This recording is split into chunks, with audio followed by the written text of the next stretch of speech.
Hello everyone, मैं सौरभ कुमार आप लोगों का स्वागत करता हूं हमारे अपने यूट्यूब चैनल कंपटीशन मंथन में।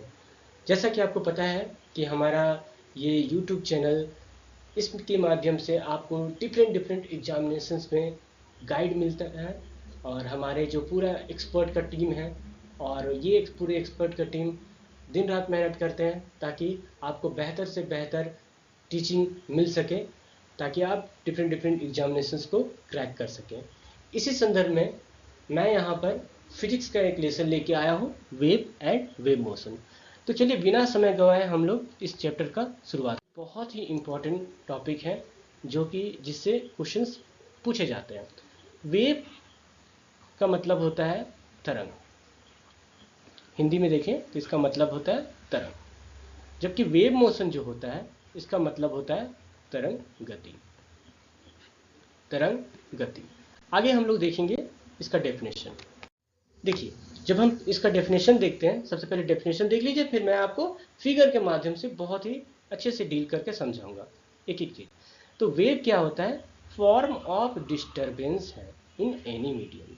मतलब ये हुआ कि ये वेव जो है वो एक तरह का डिस्टर्बेंस है जो कि किसी भी मीडियम में हो सकता है, और ये जो डिस्टर्बेंस है वो डिफरेंट डिफरेंट पैटर्न का होता है मीडियम में।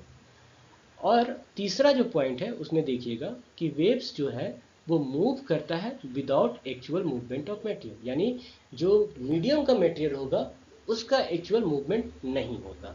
तीसरा और जो आपका आखिरी पॉइंट है, चौथा जो पॉइंट है, इसमें मूवमेंट के दौरान क्या हो रहा है? एनर्जी का ट्रांसफर हो रहा है एक पॉइंट से दूसरे पॉइंट। ठीक है, तो अभी आप ये 4 पॉइंट दिमाग में रखिए। अब मैं इन चारों पॉइंट को एक एक करके समझाऊंगा।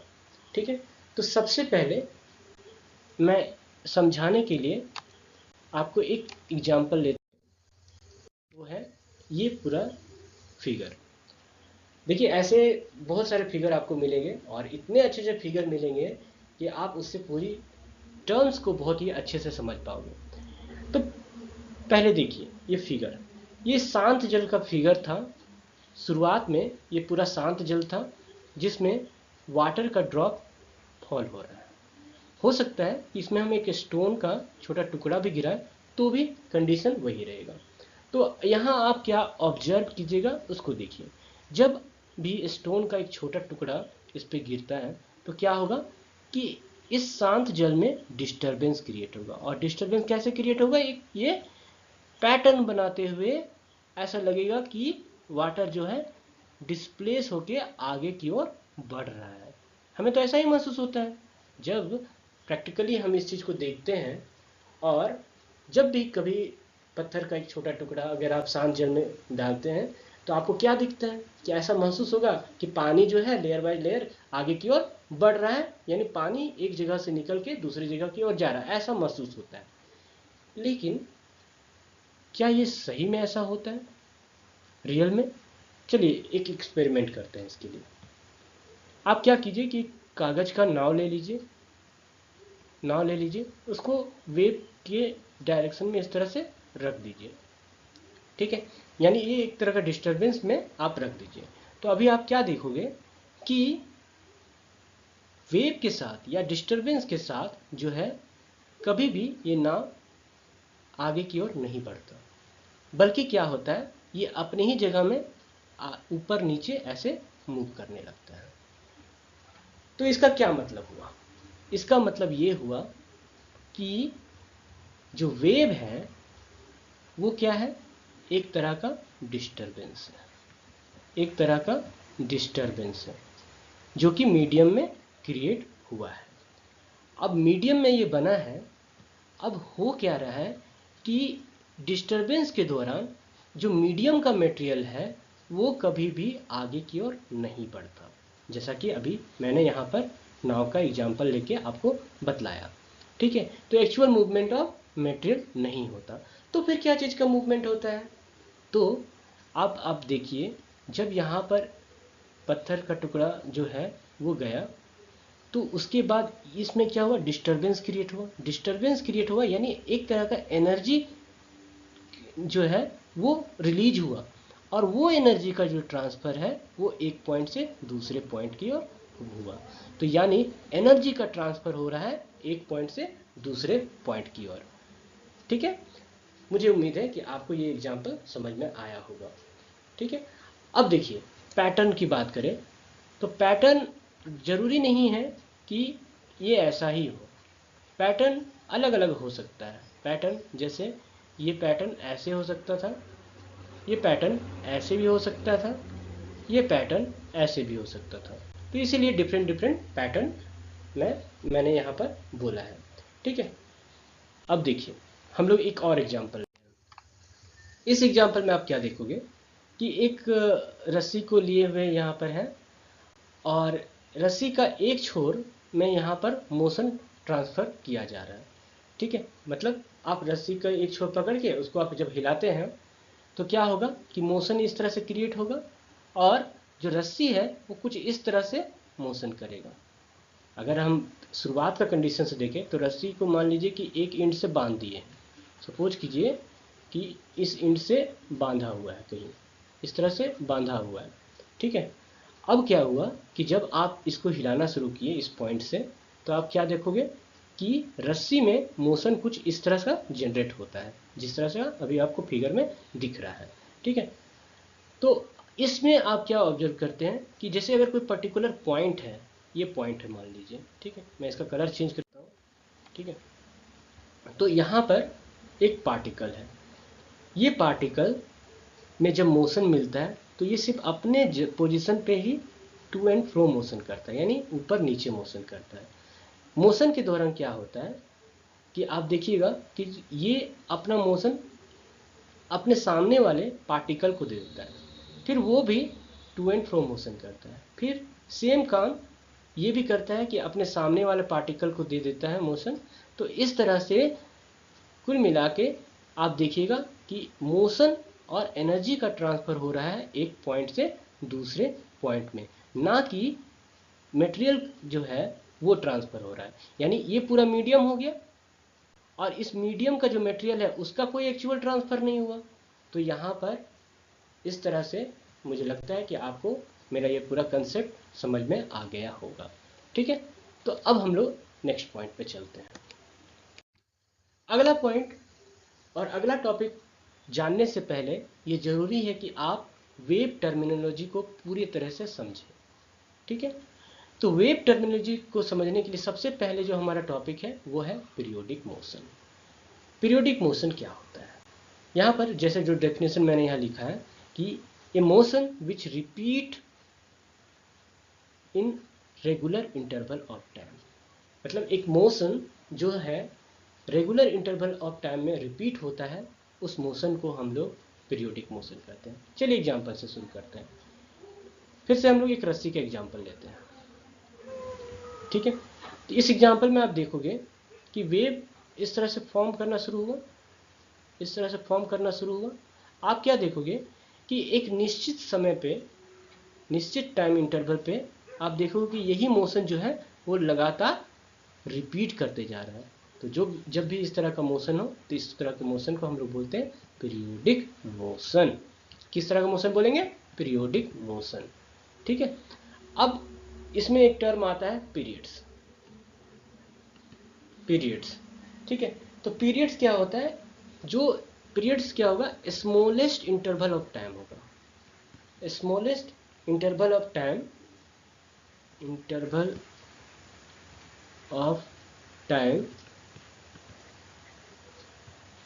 after which motion repeats, after which motion repeats।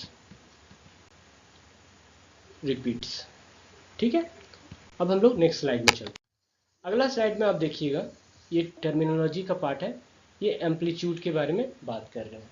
Amplitude को हिंदी में बोलते हैं आयाम। क्या बोलते हैं? आयाम। तो इस चीज़ को आप याद रखिएगा, बहुत सारे हिंदी मीडियम के स्टूडेंट भी हमें देख रहे होंगे तो उन्हें फ़ायदा हो जाएगा। तो एम्पलीट्यूड किसको बोलते हैं? देखिए, एम्पलीट्यूड मैक्सिमम डिस्प्लेसमेंट होता है। मैं इसका पहले डेफिनेशन यहाँ लिख देता हूँ ताकि आपको ये बात क्लियर समझ में आ जाए। ठीक है, ये मैक्सिमम डिस्प्लेसमेंट होता है। एक काम करते हैं, पहले मैं आपको इसके बारे में समझा लूँ, तब फिर डेफिनेशन बताने में आसान होगा मेरे लिए। देखिए सेम एग्जांपल मैं लेता हूँ, या फिर चलिए एक रस्सी का टुकड़ा ऐसे ले लेते हैं, और जब हम इसमें मोशन देते हैं, जब वेव फॉर्म करना शुरू होता है, तो वेव जो फॉर्म होगा कुछ इस तरह से फॉर्म होगा, इस तरह से फॉर्म होगा।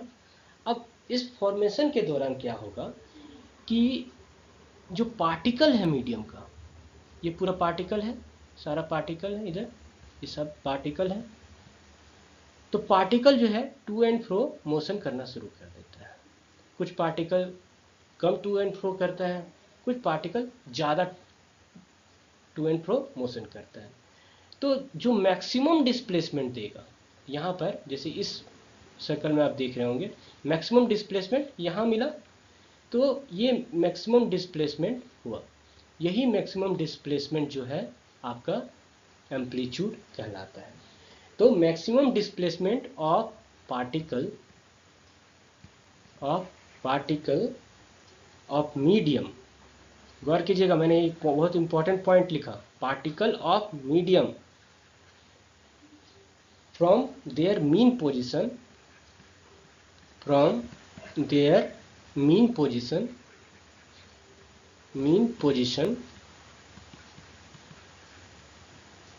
on passing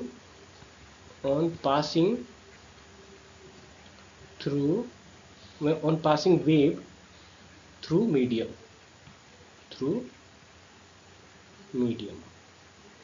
ठीक है। मीनिंग समझ में आ गया होगा, क्योंकि मैंने इसको शुरुआत ही किया है, आपको ये चीज़ समझा देता हूँ। देखिए हुआ क्या इसमें कि मान लीजिए कि ये पूरा मीडियम हुआ, शुरू में इसमें किसी तरह का कोई वेव फॉर्म नहीं हो रहा है। मान लीजिए कि यहाँ से हम लोगों ने मोशन जब दिया तो वेव फॉर्म हो गया, वेव फॉर्म कुछ इस तरह से हुआ, इस तरह से होगा। इस दौरान में आप देखिएगा कि कहीं ज़्यादा कहीं कम मोशन ऐसा होगा। तो जो वेव पार्टिकल यानी जो मोशन के दौरान जो मीडियम पार्टिकल है, ये सारा पार्टिकल ये क्या होगा, टू एंड फ्रो मोशन करेगा, और जब ये टू एंड फ्रो मोशन करेगा तभी सामने वाला को एनर्जी देगा, तब वो भी टू एंड फ्रो मोशन करेगा। तो जो मैक्सिमम डिस्प्लेसमेंट होगा किसी भी पार्टिकल का, ठीक है, फ्रॉम देयर मीन पोजिशन कहने का मतलब ये लाइन, ठीक है, इस लाइन को हम लोग जीरो लाइन भी बोलते हैं, ठीक है। इसके बारे में मैं आगे भी बतलाऊंगा। तो ये पॉइंट मुझे लगता है कि आप लोगों को समझ में आ गया होगा, मैं उम्मीद करता हूँ।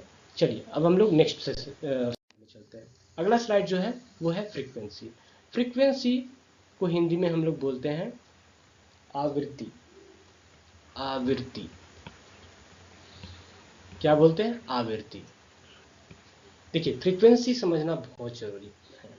फ्रीक्वेंसी का ऐसा टर्म है जो हर जगह आपको आएगा, आप इस कंसेप्ट को समझना आपके लिए बहुत बहुत इंपॉर्टेंट है। तो देखिएगा, गौर कीजिएगा, number of oscillation produced in 1 second is frequency, ठीक है। देखिए समझने की कोशिश कीजिएगा, जैसे ये मीडियम है और ये मीडियम का पार्टिकल है, तो मीडियम का जो पार्टिकल है वो कैसे मोशन कर रहा है, टू एंड फ्रो मोशन कर रहा है ना। तो एक सेकेंड में ये कितनी बार ऑस्किलेट करेगा, ये फ्रीक्वेंसी बतलाता है, ठीक है। तो frequency is the number of oscillation produced in 1 second by particle of a medium, ठीक है। और अगर ये बात नहीं समझ में आया तो मैं इसको एक और आसान भाषा में आपको समझाता हूँ। देखिए नंबर ऑफ रिपीटेशन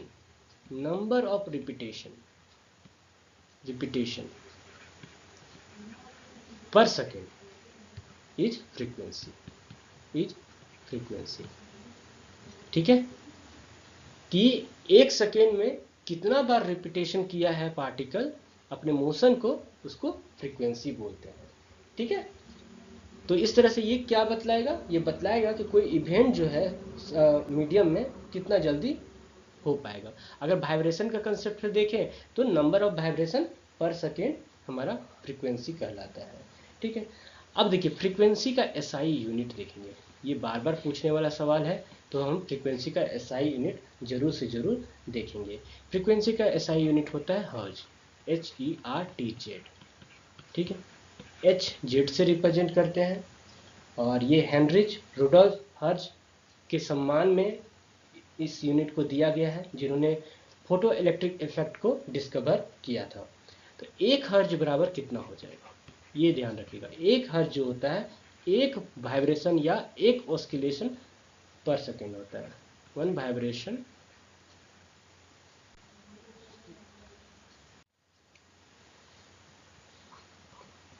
पर सेकेंड। ठीक है, तो ये था आपका एसआई यूनिट। अब हम लोग अगले स्लाइड में चलते हैं। इस स्लाइड में हम लोग टाइम पीरियड को देखेंगे। टाइम पीरियड को देखेंगे। टाइम पीरियड जो होता है इसको हिंदी में बोलते हैं आवर्त काल। क्या बोलते हैं? आवर्त काल। आवर्त काल बोलते हैं। ये क्या होता है कि time period to produce once complete cycle. एक कंप्लीट वेव में या एक कंप्लीट साइकिल होने में जितना समय लगता है वो टाइम पीरियड कहलाता है। कैसे? देखिए, जैसे अगेन हमारा सेम एग्जांपल है। तो जब वेव फॉर्म होता है, जैसे इस तरह से वेव मान लीजिए फॉर्म हुआ, तो जब वेव फॉर्म हुआ तो यहाँ पर हमें वेव का पैटर्न इस तरह से मिला। अब देखिएगा कि एक पूरा कंप्लीट वेव होने में, जैसे यहाँ से शुरू हुआ और फिर वापस ये यहाँ पर आया, तो ये एक पूरा कंप्लीट साइकिल हुआ। तो इस कंप्लीट साइकिल होने में जितना समय लगता है ये हमारा टाइम पीरियड होता है। इसको हम लोग कैपिटल टी से रिप्रेजेंट करते हैं टाइम पीरियड को। टाइम पीरियड जो होता है वो फ्रीक्वेंसी का रेसिप्रोकल होता है। फ्रीक्वेंसी का रेसिप्रोकल होगा। तो ये चीज़ को भी आप याद रखिएगा। ये सवाल डायरेक्टली पूछ सकता है कि टाइम पीरियड किसका रेसिप्रोकल होता है, तो फ्रीक्वेंसी का रेसिप्रोकल होता है। ठीक है, अब देखिए, जब टाइम पीरियड के बारे में बात करते हैं और अगर रेगुलर टाइम इंटरवल है, सब कुछ टाइम इंटरवल सेम है, तो टाइम इंटरवल को हम किस तरह से डिफाइन करते हैं, वो मतलब तरह डिफरेंट पॉइंट पे। जैसे ये पूरा है, अगर यहाँ से यहाँ ये पूरा टाइम टी है, तो भाग के हिसाब से देखेंगे। जैसे ये जो पार्ट होगा इसका t/4 पार्ट होगा, और ये जो पार्ट होगा इसका t/2 पार्ट होगा, और यहाँ वाला जो पॉइंट होगा वो 3t/4 होगा, और ये फाइनली t होगा। ठीक है, अब हम लोग नेक्स्ट स्लाइड में चलते हैं। अगर एसआई यूनिट पूछे तो ये पर सेकेंड इसका एसआई यूनिट होता है। अगला जो पॉइंट है वो फ्रीक्वेंसी की तरह ही बहुत इंपॉर्टेंट पॉइंट है, वेवलेंथ, जिसको हम लोग लैम्डा से रिप्रेजेंट करते हैं। इसका एसआई यूनिट मीटर होता है। अब ये होता क्या है सो समझिएगा। मैं अभी इसको एक जो जेन्युइन डेफिनेशन है वो बताऊंगा, और जब मैं आपको टाइप्स ऑफ वेव बताऊंगा तो इसको एक अलग डेफिनेशन भी वहाँ पर मैं बताऊंगा। लेकिन पहले यहाँ पर एक सिंपल वेव डेफिनेशन देख लेते हैं। तो ये अगर मीडियम है और यहाँ पर वेव इस तरह से फॉर्म हुआ है, तो वेवलेंथ जो होता है वो 2 क्रेस्ट के बीच का दूरी हुआ या फिर 2 ट्रफ के बीच का दूरी हुआ, इसको वेवलेंथ बोलते हैं। ठीक है, अभी सिंपल याद जानिए, जब मैं टाइप्स ऑफ वेव बताऊंगा तो वहाँ पर उसके हिसाब से मैं और भी चीज़ें बतलाऊंगा। डेफिनेशन पे अलग होगा थोड़ा। ठीक है, उसमें हम लोग उसका जड़त्व के आधार पर भी मुझे बताना है, तो वहाँ पर मैं उसको डिटेल से बताऊंगा। तो आज का ये जो वीडियो लेक्चर है मैं यहीं पर समाप्त करता हूँ। ये टर्मिनोलॉजी था, और इन टर्मिनोलॉजी से अगर आप पिछले कुछ सालों का क्वेश्चंस उठा के देखें तो आपको एसएससी में, एसएससी सीएचएसएल हो, एसएससी सीजीएल हो या जेईई का एग्ज़ाम हो, उसमें 1-2 क्वेश्चंस जरूर पूछे गए हैं। मैं अगला वीडियो में आपको वो क्वेश्चंस लेके आऊँगा, ताकि टॉपिक के साथ साथ क्वेश्चन भी कंप्लीट होता चला जाए। ठीक है, मुझे उम्मीद है कि आपको मेरा ये वीडियो पसंद आया होगा। Thank you. Press the bell icon on the YouTube app and never miss another update.